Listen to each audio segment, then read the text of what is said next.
بچه‌ها بیاین امروز لبوها رو رسوا بندی کنیم.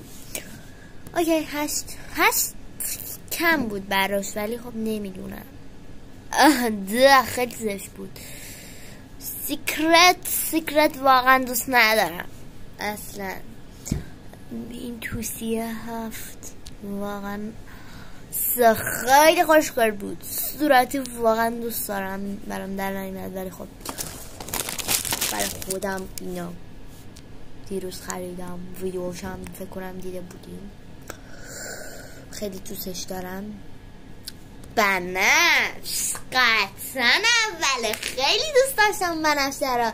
این رنگش هم واقعا بچه خیلی دوست داشتم و از این رنگش هم بسیار راضی بودم و واقعا من دارم میرم هی میگردم ببینم واقعا این آقا این اصله، بعد دوباره میبینم این واقعا اصله. چون مثلا اینو اسکن کنی بری داخل برنامه‌ای که خود برنامه‌ای که اینو مثلا پارت مارک چی اسمشو نمیدونم، بعد بره تو اون که رفت بعد نمیدونم نور بندازی که پاش نور رد نشه ازش، نمیدونم چی اونا رفتم دیدم واقعا اصله.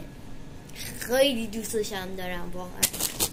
کارتشم همه چیشو هنوز نگه داشتم، بچه من نمیدازم بیرون هیچیشو.